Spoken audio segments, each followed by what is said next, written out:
Okay, morning everyone. Um, Another simulated maiden flight.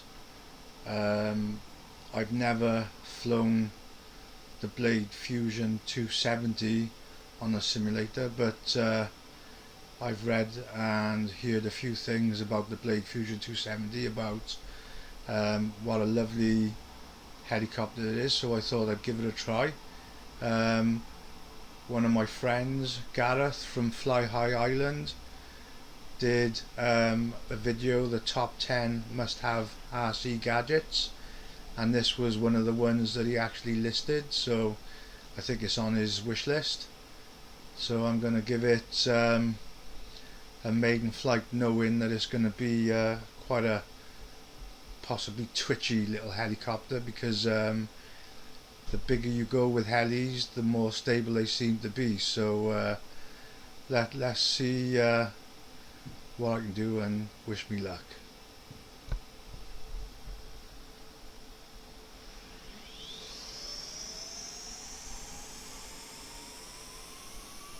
And yeah, straight away it does feel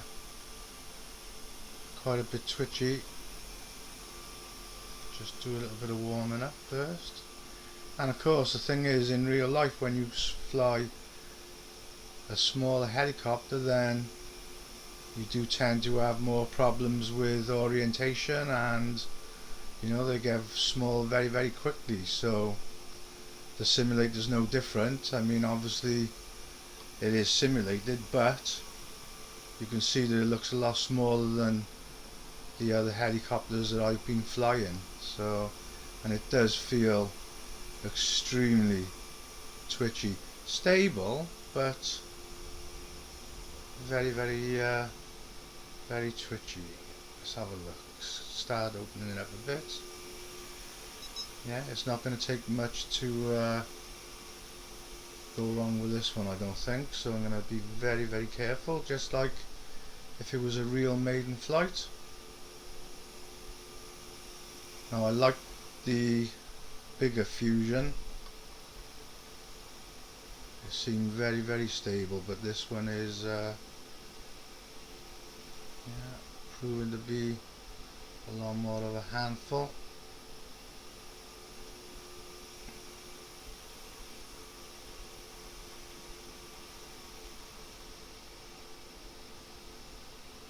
I mean, it's quite nice to fly, but you're basically watching a spec because it's a smaller helicopter. Okay, yes, didn't want to be flying over the compound, and you can see how quickly, once you make a mistake and you start increasing the inputs in your controls, how quickly things can go wrong. So I've saved it. I mean, I tried to fly them as you would if you were doing a real maiden flight, and I think I would have probably almost been in tears, because your pride and joy is just seconds away from being a crash pile on the floor. But this is why these simulators are such good practice,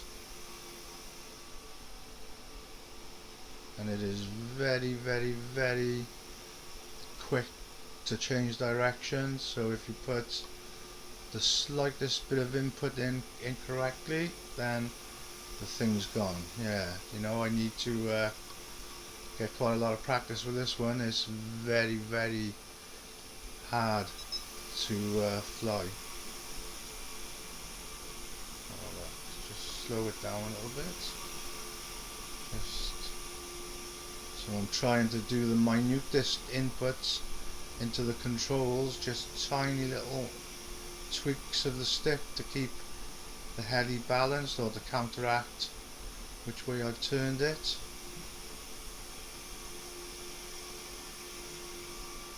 I mean, it would take me probably quite a few flights to get it down and feel comfortable, but at the moment it's almost like my heart is in my mouth. So very twitchy. And of course, although it's got the flybarless controller, so it has got the gyro to help in the wind. It's not a stabilized heli, so you know you got to counteract all your movements. So if you just drift to the left until you correct it, it'll just keep going. So bit of a handful. Seems very nice though.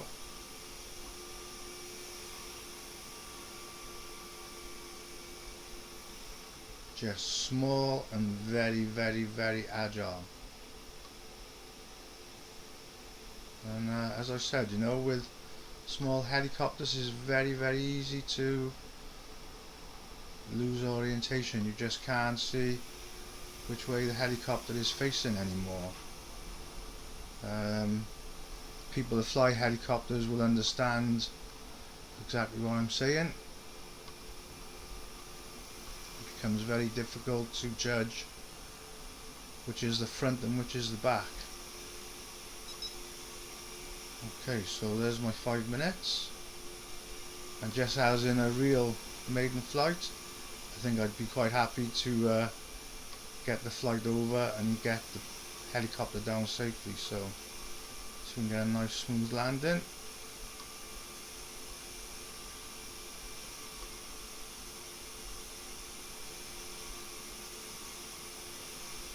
Okay, there we go. Oh, a little bit hard, but down safely nonetheless.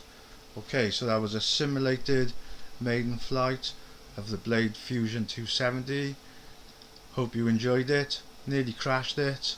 That's what it's like, whether it's a simulator or real life. These things happen. See you again. Bye.